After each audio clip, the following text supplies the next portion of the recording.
जय हिंद दोस्तों, आप सभी का स्वागत है आपके अपने परिवार में। साथियों, आज हम पढ़ने वाले हैं बिहार स्पेशल। बिहार स्पेशल जो क्वेश्चन है, आज हम सभी को देखने वाले हैं बिहार स्पेशल प्रश्न को। तो बिहार के भूगोल को आज हम पढ़ेंगे। 1-2 दिन क्लास ये चलेगा बिहार का भूगोल, और जैसे ही बिहार का भूगोल ख़त्म होगा उसके बाद हम फिर आगे बिहार स्पेशल का ही हम फिर आगे पढ़ेंगे। चलिए शुरू करते हैं। क्वेश्चन नंबर हम पहला से चलते हैं, क्योंकि हम इसमें जितना भी पढ़ने वाले हैं सभी थ्योरी को पढ़ेंगे। थ्योरी को हम पढ़ने वाले हैं, इसमें केवल थ्योरी पढ़ेंगे। उसके बाद जब थ्योरी कंप्लीट हो जाएगा उसके बाद हम ऑब्जेक्टिव प्रश्न को पढ़ेंगे। तो हम चलते हैं बिहार के भूगोल पे। देखिए, बिहार का भूगोल है, और बिहार के भूगोल जो है, इस बिहार को भूगोल को हम लोग किस तरह से बांटे हैं इसको देख लेते हैं। ये बिहार को भूगोल को हम लोग बांटने का काम किया। जैसे बिहार के सबसे पहले हम जानेंगे बिहार के भूगर्भिक संरचना में क्या क्या है, फिर बिहार की जलवायु कैसी है, फिर बिहार में कौन कौन सी नदियाँ हैं। तो ये हम पढ़ेंगे बिहार की भूगर्भिक संरचना, बिहार की जलवायु और बिहार की नदियाँ।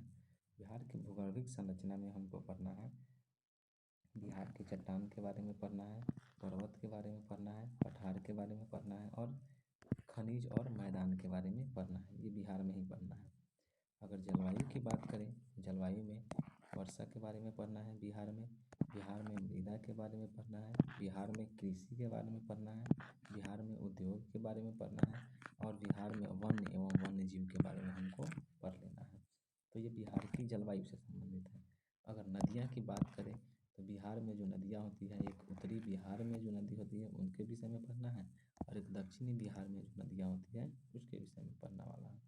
फिर उसमें डैम को पढ़ेंगे, बिहार में जो बांध है बांध को, फिर उसके बाद डैम को पढ़ेंगे, फिर सिंचाई को पढ़ेंगे, यानी बिहार में किस तरह सिंचाई होती है उसको पढ़ेंगे। तो इतने सारे चीज़ों को हम बिहार में पढ़ने वाले हैं। चलिए हम चलते हैं बिहार के भौगोलिक सबसे पहले हम देख लेते हैं कि बिहार का भौगोलिक विभाजन किस तरह से हुआ है। बिहार के भौगोलिक विभाजन के बारे में हम देख लेते हैं। जैसे पर्वतीय क्षेत्र या तराई क्षेत्र, पर्वतीय क्षेत्र या तराई क्षेत्र, फिर दूसरा है मैदान के बारे में, फिर पठारी क्षेत्र के बारे में पढ़ेंगे। पर्वतीय क्षेत्र के बारे में पढ़ेंगे, मैदान के बारे में पढ़ेंगे, और पठारी क्षेत्र के बारे में हम पढ़ेंगे। किसके विषय में? तो बिहार के विषय में पढ़ेंगे। पर्वतीय क्षेत्र की बात करें तो इसमें हमको सोमेश्वर की पहाड़ी पढ़ना है, रामनगर दून पढ़ना है, हरहा नदी घाटी पढ़ना है, और दून घाटी पढ़ना है। ये सब हम पर्वतीय क्षेत्र में पढ़ेंगे, जो आपको पश्चिम चंपारण साइड में देखने को मिलेगा। मैदान भाग में बात करें, मैदानी भाग में तो उत्तरी बिहार के मैदान के बारे में पढ़ेंगे, और दक्षिणी बिहार के मैदान के बारे में हम पढ़ेंगे। उत्तरी बिहार में बात करें, इतने सारे टॉपिक पढ़ना है, जैसे घाघरा गंडक का द्वाब, गंडक कोसी द्वाब, कोसी महानंदा के द्वाब के बारे में पढ़ना है। दक्षिणी बिहार में बात करें तो इसमें हमको पढ़ना है सोन एवं गंगा मैदान, मगध का मैदान, और अंग के मैदान के बारे में हम पढ़ने वाले हैं।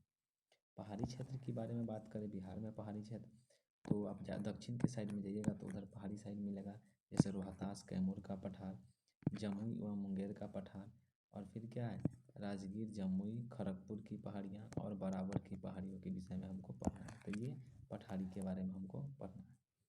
यहाँ पे कुछ नोट दिया हुआ है तो इसको देख लेते हैं। बिहार को 3 भौगोलिक विभागों में क्या किया गया है, बांटा गया है। हम बिहार को बांटते हैं क्या भौगोलिक विभाग में? 3 भौगोलिक विभाग में बांटते हैं। जैसे देखिए, संरचना की दृष्टि से बिहार की भूगर्भिक संरचना की दृष्टि से हम क्या करते हैं, पहले देख लेते हैं। जैसे बिहार की भूगर्भिक संरचना के बारे में पढ़ते हैं कि भूगर्भिक संरचना के आधार पर बिहार को 4 भागों में बांटते हैं। बिहार को कई भागों में बांटते हैं? तो 4 भागों में बांटते हैं भूगर्भिक संरचना के आधार पर। जैसे में पहला है आर्कियन क्रम की चट्टान, जो बिहार की सबसे पुरानी संरचना है। आर्कियन क्रम की चट्टान जो है क्या, ये बिहार की सबसे पुरानी संरचना है। विंध्यन क्रम की चट्टान के बारे में पढ़ना है, फिर टर्शियरी क्रम की चट्टान है, फिर क्वाटरनरी क्रम की चट्टान है। तो ये भूगर्भिक संरचना के आधार पर बिहार को 4 भागों में बांटते हैं। कौन कौन है? आर्कियन क्रम की चट्टान, जो बिहार की सबसे पुरानी संरचना है, विंध्यन क्रम की चट्टान, टर्शियरी क्रम की चट्टान, और क्वाटरनरी क्रम की चट्टान, जो बिहार की सबसे नवीनतम भूभाग है, ये क्वाटरनरी क्रम की चट्टान है। तो इसको हम मैप की तरफ से देखने का प्रयास करते हैं कि कौन सा चट्टान किस क्षेत्र में है, कहाँ कहाँ पे है। जैसे देखिए, ये बिहार का मैप है, इतना अच्छा तो नहीं बना है बट जो भी है अच्छा है, तो हम इसके माध्यम से समझते हैं। ये आर्कियन क्रम की चट्टान देखते हैं। आर्कियन क्रम की चट्टान जो है यहाँ से लेकर यहाँ तक आर्कियन क्रम की चट्टान है, यानी रोहतास के करीब तक है। ठीक है, आर्कियन क्रम की चट्टान रोहतास कैमूर के पास तक ये आर्कियन क्रम की चट्टान यानी दक्षिणी भाग में है। और ये जो है कोने साइड में दक्षिण और क्या है पश्चिम साइड, दक्षिण पश्चिम साइड में जो हमारा क्या है ये विंध्यन क्रम की चट्टान है। हम जानेंगे कि कौन सी चट्टान कहाँ कहाँ तक इसका विस्तार है, हम उसको जानेंगे। टर्शियरी क्रम की चट्टान की बात करें तो ये चंपारण साइड में है, यानी पश्चिमी और पूर्वी चंपारण साइड में कौन सी चट्टान पाई जाती है, तो टर्शियरी क्रम की चट्टान पाई जाती है।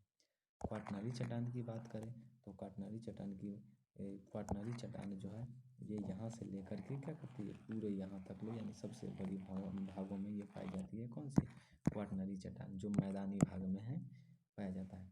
तो ये विंध्यन क्रम की चट्टान कहाँ पे है, ये कैमूर और रोहतास क्षेत्र में पड़ता है, विंध्यन क्रम की चट्टान पड़ता है।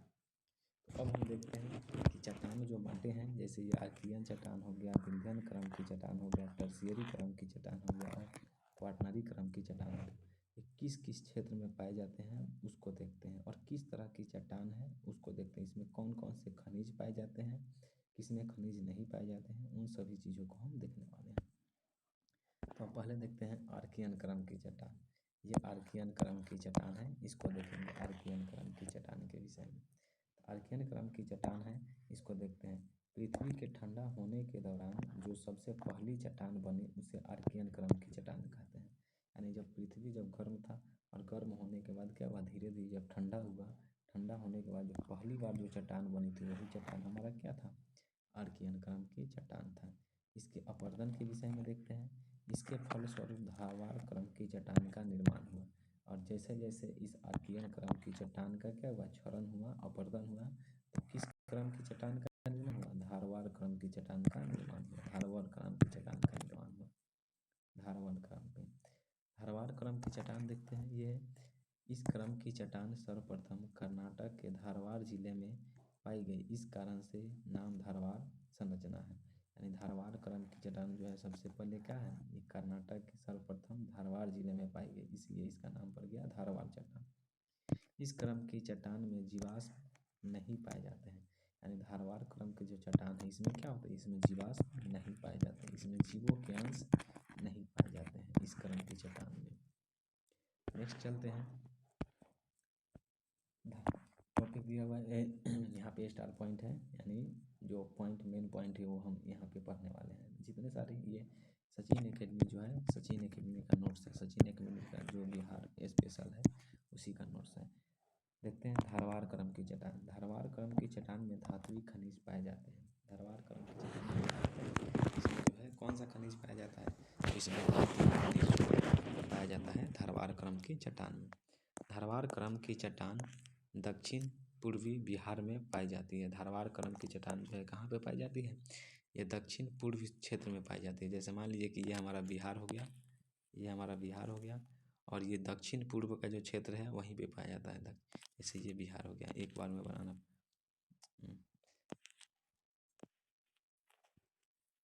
ये बिहार हो गया और बिहार हो गया, कह रहा है कि दक्षिण पूर्व क्षेत्र में क्या होता है, पाया जाता है। दक्षिण पूर्व क्षेत्र किधर है, तो इधर जो है दक्षिण पूर्व का क्षेत्र है, यहीं क्या होता है हमारा धारवाड़ क्रम की चट्टान पाया जाता है।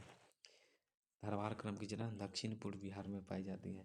यह बिहार की सबसे प्राचीनतम संरचना है, यानी धारवाड़ क्रम की चट्टान जो है बिहार की सबसे प्राचीन संरचना है। और किस जिले में पाई जाती है, तो जमुई, मुंगेर, नवादा, खड़गपुर की पहाड़ी में पाई जाती है। जिला कौन सा है, जमुई हो गया, मुंगेर हो गया, नवादा हो गया और खड़गपुर की पहाड़ी में धारवाड़ क्रम की चट्टानें पाई जाती हैं। खनिज जो है इसमें मैग्नीज पाया जाता है और अभ्रक माइका पाया जाता है। धारवाड़ क्रम की चट्टान में क्या होता है, मैग्नीज और अभ्रक पाया जाता है, धारवाड़ क्रम की चट्टान में पाया जाता है। नेक्स्ट चलते हैं। नेक्स्ट है हमारा विंध्यन क्रम की चट्टान, विंध्य क्रम की चट्टान।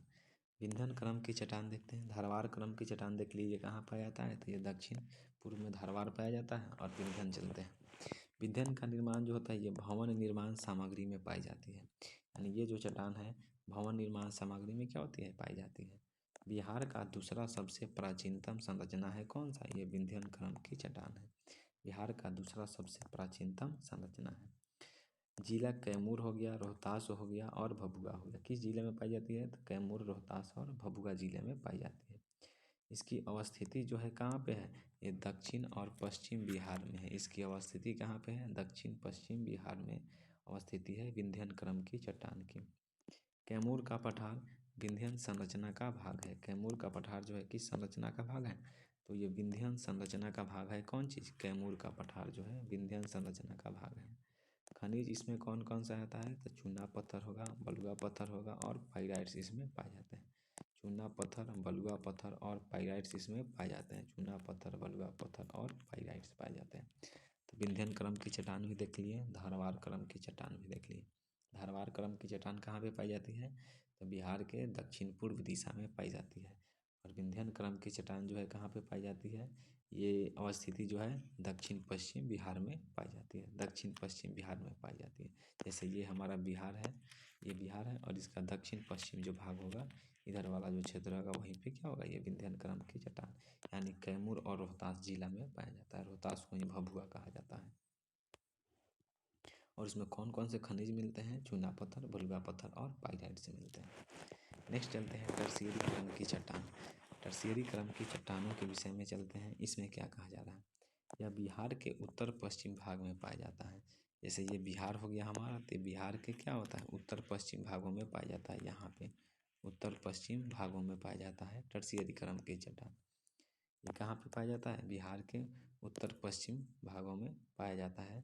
और कौन सा जिला है? तो पश्चिम चंपारण और पूर्वी चंपारण जिला है। पश्चिम चंपारण और पूर्वी चंपारण जिला में क्या होता है? पाया जाता है। बिहार के उत्तर पश्चिम भाग में पश्चिम चंपारण और पूर्वी चंपारण जिला में पाया जाता है। यह शिवालिक हिमालय का विस्तार है। यानी ये जो चट्टान है टर्शियरी क्रम की चट्टान, ये शिवालिक हिमालय जो है उसी का क्या है? विस्तार है। शिवालिक हिमालय को बिहार में सोमेश्वर की पहाड़ी के नाम से जानते हैं। शिवालिक हिमालय जो है बिहार में, इसको क्या कहा जाता है? सोमेश्वर की पहाड़ी कहा जाता है शिवालिक हिमालय को। शिवालिक पर्वत क्षेत्र के विषय में भी जान लेते हैं। इसे 3 भागों में बांटा गया है। शिवालिक पर्वत क्षेत्र को कई भागों में बांटा गया है? 3 भागों में बांटा गया है। सोमेश्वर की पहाड़ी, रामनगर दून और अहरहा दून। शिवालिक श्रेणी की पहाड़ी को कई भागों में बांटा गया है? 3 भागों में बांटा गया है। सोमेश्वर की पहाड़ी, रामनगर दून और अहरहा दून, 3 भाग में बांटा गया है शिवालिक पर्वत श्रेणी को। यहाँ पीडमोंट स्वैप मृदा पाई जाती है। यहाँ पे कौन सी मृदा पाई जाती है? पीडमोंट स्वैप मृदा पाई जाती है। पीडमोंट स्वैप मृदा पाई जाती है कहाँ पे? यहीं पे पाई जाती है। कहाँ पे? ये सोमेश्वर की पहाड़ी जो है, जो शिवालिक श्रेणी है, वहीं पे पाई जाती है। अब चलते हैं क्वाटरनरी चट्टान। क्वाटरनरी चट्टान के विषय में जानते हैं। यह बिहार के सबसे नवीनतम संरचना है। क्वाटरनरी चट्टान क्या है? बिहार की सबसे नवीनतम संरचना है। इसका निर्माण गंगा एवं उसकी सहायक नदियों द्वारा किया जाता है। क्वाटरनरी चट्टान का निर्माण जो है क्या होता है? गंगा और उसकी सहायक नदियों के द्वारा क्वाटरनरी चट्टान का निर्माण किया जाता है। बिहार का मैदान इस संरचना से बना हुआ है। यानी बिहार के जितने सारे मैदानी भाग हैं वो किस संरचना से बने हैं? क्वाटरनरी चट्टान की संरचना से बने हुए हैं बिहार का मैदान। बिहार के मैदान को 2 भागों में बांटा गया है। बिहार का मैदान जो है, इसको कई भागों में बांटे हैं? इसको 2 भागों में बांटे हैं। जैसे उत्तरी बिहार का मैदान और दक्षिणी बिहार का मैदान। उत्तरी बिहार के मैदान और दक्षिणी बिहार के मैदान में 2 भागों में बांटे हैं। जैसे ये हमारा बिहार हो गया और बिहार के बीचों बीच से क्या होती है? गंगा नदी निकलती है। तो ये गंगा नदी क्या करती है? 2 भागों में, इधर उत्तरी बिहार हो जाएगा और यह हो जाएगा दक्षिणी बिहार। तो बिहार को, इसको क्या किया गया है? बिहार के गंगा के मैदानों को 2 भाग में बांटती है। क्या करती है? उसको उत्तरी बिहार और दक्षिणी बिहार में बांट देती है। गंगा नदी इसे 2 भागों में बांटती है। मृदा, मृदा जो है यहाँ पे जलोढ़ मृदा पाई जाती है। इस बिहार के गंगा के मैदान में, बिहार के मैदान में क्या होती है? यहाँ पे जलोढ़ मृदा पाई जाती है। जलोढ़ मृदा भी क्या होती है? ये 2 प्रकार की होती है। जलोढ़ मृदा कितने प्रकार की होती है? तो 2 प्रकार की होती है। पहला जो है क्या है? भांगर है, जो पुरानी जलोढ़ मृदा है, और खादर होती है, उसको नई जलोढ़ मृदा कहा जाता है। भांगर को पुरानी जलोढ़ मृदा और खादर को नई जलोढ़ मृदा कही जाती है। तो क्या हो गया? 2 भागों में बांट दिया। और क्या होता है? जलोढ़ मृदा भी 2 प्रकार की होती है। कौन कौन सी? बांगर और खादर। बांगर को कहते हैं पुरानी जलोढ़ मृदा और खादर को कहते हैं नई जलोढ़ मृदा। पुरानी जलोढ़ मृदा को अलग अलग नामों से जाना जाता है। पुरानी जलोढ़ मृदा जो होती है उसको क्या करते हैं, उसको अलग अलग नाम से जाने जाते हैं। जैसे उत्तरी बिहार में बाल सुंदरी के नाम से जाना जाता है, दक्षिणी बिहार में कैवाल या करेल के नाम से जाना जाता है। पुरानी जलोढ़ मृदा को दो क्या करते हैं, उसको अलग अलग नाम से जानते हैं। जैसे उत्तरी बिहार में क्या चीज़ कहते हैं, बाल सुंदरी, और दक्षिणी बिहार में कहते हैं कैवाल या करेल। करेल या कैवाल दक्षिणी बिहार में जलोढ़ मृदा को कहा जाता है, पुरानी जलोढ़ मृदा को, और उत्तरी बिहार में क्या कहा जाता है, बाल सुंदरी कहा जाता है। अब देखते हैं, अब चलते हैं बिहार की भौतिक संरचना पर। बिहार की भौतिक संरचना के विषय में जानते हैं। जैसे शिवालिक पर्वत है, सोमेश्वर, रामनगर और हरहादून। उसी तरह से बिहार का मैदान है, उत्तरी बिहार का मैदान, दक्षिणी बिहार का मैदान, और फिर बिहार के क्या है, संकीर्ण पठार है। तो इसको देखते हैं। देखिए, ये दक्षिण का संकीर्ण पठारी क्षेत्र है। जैसे ये वाला जो क्षेत्र दिखाई दे रहा है, ये दक्षिण का क्या है, संकीर्ण पठारी क्षेत्र है, ये वाला क्षेत्र। और ये वाला जो है क्या है, ये सोमेश्वर की पहाड़ी है, जो कहाँ पे पड़ता है, पश्चिम और पूर्वी चंपारण में पड़ता है। ये कहाँ पे पड़ता है, पश्चिमी और पूर्वी चंपारण में पड़ता है। पश्चिमी प्लस पूर्वी चंपारण में पड़ता है कौन चीज़, सोमेश्वर की पहाड़ी पड़ता है, सोमेश्वर की पहाड़ी पड़ता है। और बीच में जो ये है बिहार का मैदान है, यानी ये जो है मैदानी भाग।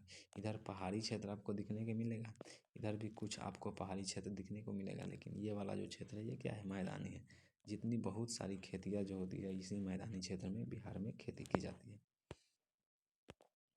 चलते हैं शिवालिक पर्वतीय क्षेत्र। शिवालिक पर्वतीय क्षेत्र में चलते हैं। सबसे पहला क्या है, सोमेश्वर की पहाड़ी। अब जानते हैं कि सोमेश्वर की पहाड़ी जो है बिहार में कहाँ पे पाई जाती है, और इसमें क्या क्या है उसको देखते हैं। इसकी लंबाई कितनी है, ऊंचाई कितनी है, ये सभी चीज़ों को देखें।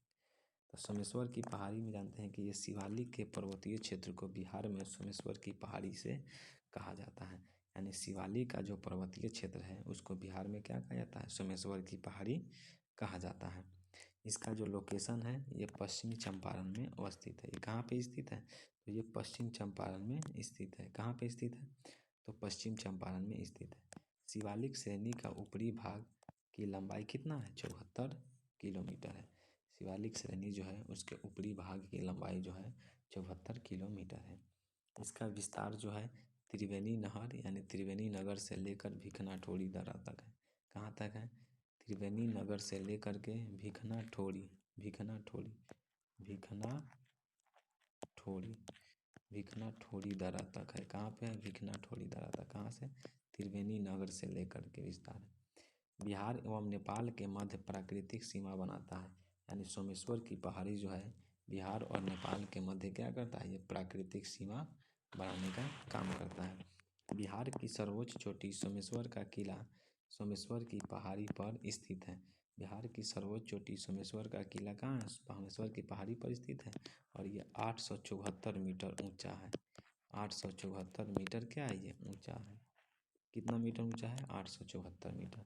बिहार की सर्वोच्च चोटी कौन सी है, सोमेश्वर की किला सोमेश्वर की पहाड़ी पर है, जो 874 मीटर ऊंचा है, 874 मीटर। अब दर्रा किसको कहते हैं ये जान लेते हैं। दर्रा यानी पास। दो पर्वतों के मध्य प्राकृतिक मार्ग को क्या कहते हैं, दर्रा कहते हैं। दो गो पर्वत है, जैसे मान लीजिए कि एगो ये पर्वत है, एगो ये पर्वत है, इसके बीच का जो मार्ग होगा उसी को हम क्या कहेंगे, दर्रा कहेंगे। जैसे हरहा दर्रा हो गया, सोमेश्वर दर्रा हो गया, भिखनाठोड़ी दर्रा हो गया, और पर्वत दर्रा हो गया। इस तरह से क्या कहते हैं, दो पर्वतों के बीच के मध्य जो खाली जो दर्रा जगह होता है, मार्ग होता है, उसी को हम क्या कहते हैं, दर्रा कहते हैं। जैसे हरहा नदी घाटी दो पहले कहाँ पढ़ लिए, ए नंबर में सोमेश्वर घाटी, सोमेश्वर की पहाड़ी, और अब देखते हैं हरहा नदी घाटी या हरहा नदी घाटी या हरहा नदी घाटी दून। इसकी लंबाई लगभग 24 किलोमीटर है। इसका लंबाई जो है कितना है, 24। हरहा नदी घाटी की लंबाई 24 और सोमेश्वर का कितना था, 74 किलोमीटर था। इसका विस्तार पश्चिम चंपारण जिले में स्थित है। इसका विस्तार कहाँ पे है, पश्चिम चंपारण जिले में स्थित है। इसका विस्तार कहाँ पे है, कितना है, तो पश्चिम चंपारण जिले में इसका विस्तार है। पश्चिम चंपारण जिले में इसका विस्तार है। नेक्स्ट है सोमेश्वर पहाड़ी के पूर्व में अवस्थित है। ये कहाँ पे स्थित है, तो सोमेश्वर पहाड़ी के पूर्व में अवस्थित है। सोमेश्वर पहाड़ी के पूर्व में अवस्थित है। कहाँ पे अवस्थित है, सोमेश्वर की पहाड़ी के पूर्व में अवस्थित है ये। जैसे देखिए ये सोमेश्वर यहाँ पे है, क्या है ये आपका हो गया पर्वतीय क्षेत्र हो गया। जैसे यहाँ पे सोमेश्वर पहाड़ी है, हरहा नदी घाटी है और ये रामनगर दून है। तो सोमेश्वर के पहाड़ी के जस्ट नीचे ये जो है क्या है, हरहा नदी घाटी है और इसके इधर जो है रामनगर दून है। तो रामनगर दून के बारे में भी देख लेते हैं। रामनगर दून संतपुर रामनगर घाटी का सबसे ऊंचा स्थान है। रामनगर घाटी का सबसे ऊंचा स्थान कौन सा है? संतपुर। संतपुर रामनगर घाटी का सबसे ऊंचा स्थान है। अवस्थित जो है ये पश्चिम चंपारण जिले में स्थित है। तो रामनगर दून कहाँ पे स्थित है? तो पश्चिम चंपारण जिले में अवस्थित है रामनगर दून। सोमेश्वर पहाड़ी के दक्षिण में स्थित है। कहाँ पे स्थित है? तो ये सोमेश्वर पहाड़ी जो है इसके कहाँ पे है? ये दक्षिण में स्थित है। ठीक है, सोमेश्वर पहाड़ी के दक्षिण में स्थित है रामनगर दून। प्रश्न देखते हैं। कुल मैदान जो है कितना है? 62%। फिर से देख लेते हैं इसको। बिहार के मैदान के बारे में हम थोड़ा जान लेते हैं। जैसे उत्तरी बिहार के मैदान में ये सब हम देखे हैं। दक्षिणी बिहार का मैदान, उत्तरी बिहार के मैदान जो है बाढ़ प्रभावित होता है, जलोढ़ मृदा होती है, कृषि यहाँ पे गन्ना मखाना ये सब किया जाता है। घाघरा गंडक, बूढ़ी गंडक, कमला बलान ये सब क्या है? यहाँ पे नदियाँ हैं।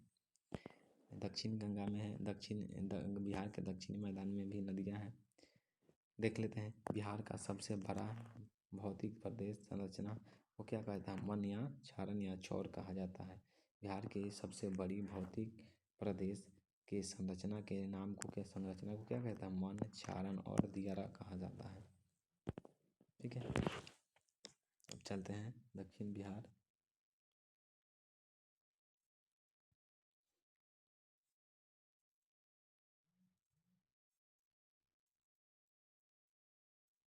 एक मिनट रुकिएगा भाई।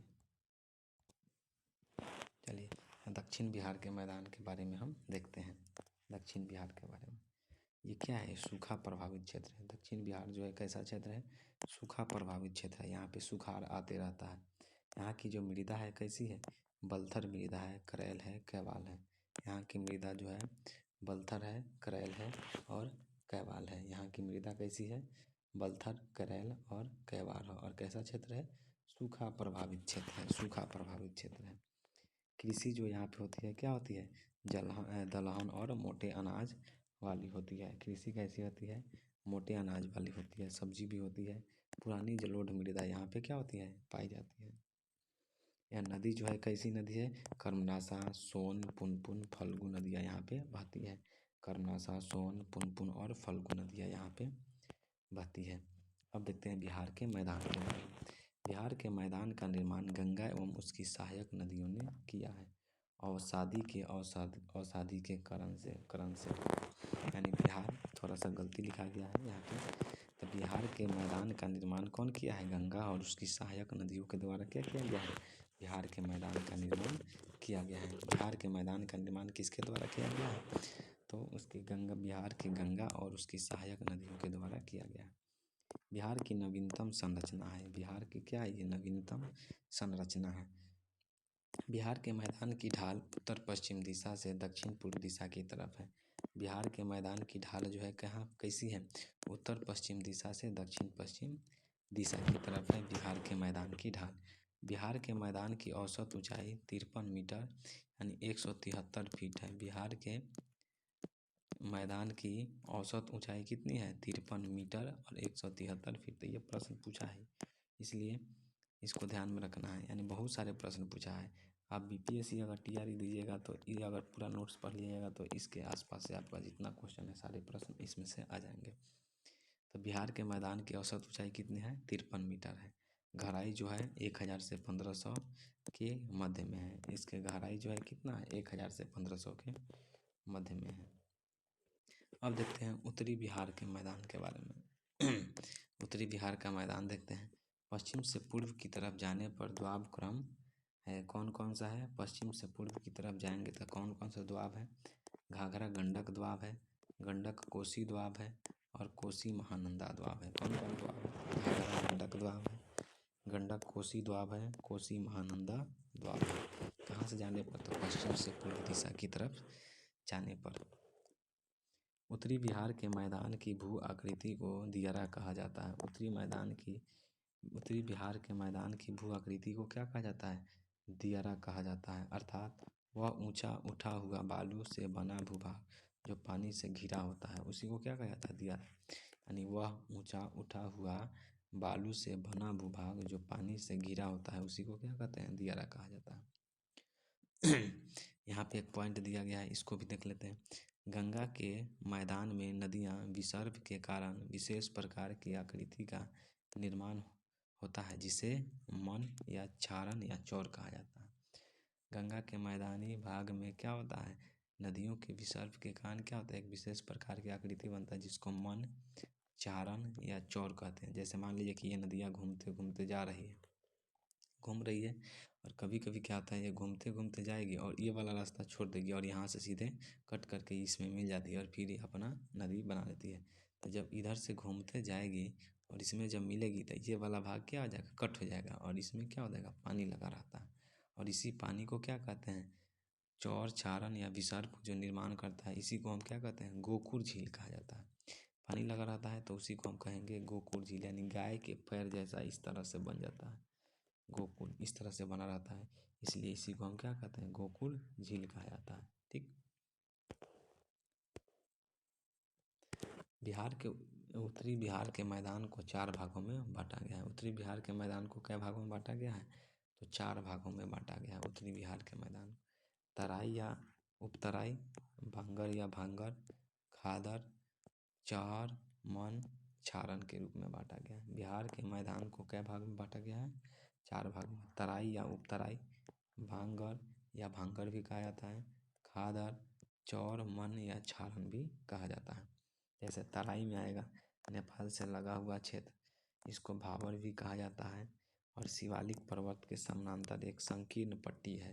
तराई क्षेत्र जो है क्या, ये नेपाल से सटा हुआ है, यानी ये जो बिहार है और ये वाला जो क्षेत्र है ये नेपाल से सटा हुआ है। यही क्या है हमारा? ये तराई या उपतराई क्षेत्र है, नेपाल से लगा हुआ है। भाबर भी कहा जाता है, शिवालिक पर्वत के समानांतर संकीर्ण पट्टी का निर्माण करता है। बांगर या भांगर के बारे में बात करें तो ये पुरानी जलोढ़ मिट्टी को क्या कहा जाता है? बांगर कहा जाता है। पुरानी जलोढ़ मिट्टी को बांगर कहा जाता है। ये क्या होता है? ये गंडक कोसी नदी के मध्य में स्थित है जो ऊंचा भाग है। गंडक कोसी नदी के मध्य एवं ऊंचा भाग स्थित है उसी को क्या कहा जाता है? बांगर कहा जाता है। गंडक कोसी नदी है उसके बीच में जो ऊंचा भाग उठाया जाता है उसी को बांगर कहते हैं। खादर, नवीन जलोढ़ मृदा को क्या कहा जाता है? खादर कहा जाता है। गंडक कोसी नदियों के मध्य वाले भाग को कहा जाता है। गंडक कोसी नदी के मध्य का जो भाग होगा उसी को क्या कहेंगे? खादर कहेंगे। जहाँ प्रतिवर्ष बाढ़ आते रहता है, जहाँ प्रतिवर्ष क्या होता है? बाढ़ आते रहता है। चौर, मन, क्षारण, लखीमपुर, सुंदरबन, बहादुरपुर, पश्चिमी चंपारण। चौर या मन किसको कहा जाता है? जैसे लखीमपुर में होता है सुंदरबन, बहादुरपुर, पश्चिम चंपारण में है चौर और मन है। चौर यानी जो नदियों उसमें है बही रहती है और क्या होता है? धीरे धीरे पानी उसका उठ जाता है, वही चौर का रूप ले लेता है। नेक्स्ट प्रश्न देखते हैं। जैसे देखिए ये खादर है, नदी के ये धारा बहती जा रही है और इसके आसपास में क्या होती है? नदी के बाढ़ का पानी आई हुई रहती है, तो क्या होता है? वो धीरे धीरे खादर का रूप ले लेती है, यानी वहाँ पे जलोढ़ मृदा पाई जाती है। और ये क्या, ये भी खादर प्रदेश है। और जो दूर होती है नदी से, जो दूर होती है जहाँ पे कभी क्या होता है? बाढ़ का पानी कभी कभी पहुँचता है या पहुँचा हुआ रहता है, वही धीरे धीरे क्या होता है? वहाँ के जो क्षेत्र होता है, कभी बाढ़ का पानी जब पहुँचता है कभी नहीं पहुँचता है, तो वो क्षेत्र जो कहलाता है भांगर प्रदेश कहलाता है। उत्तरी बिहार के मैदान जैसे भागलपुर, सहरसा, पूर्णिया, पश्चिमी एवं पूर्वी चंपारण, दरभंगा, मुजफ्फरपुर, गोपालगंज, मधुबनी, सिवान, सारण क्षेत्र उत्तरी बिहार के मैदान में आते हैं। देखिए यहाँ भी बांगर प्रदेश है, बहुत दूर है, नदी से बहुत दूर है। यहाँ कभी कभी क्या होता है? बाढ़ के पानी आया हुआ रहता है यहाँ पे, और उसी को पुरानी जलोढ़ या बांगर कहा जाता है। क्षेत्रीय विविधता के आधार पर उत्तरी बिहार के मैदान को 4 भागों में बांटा गया है।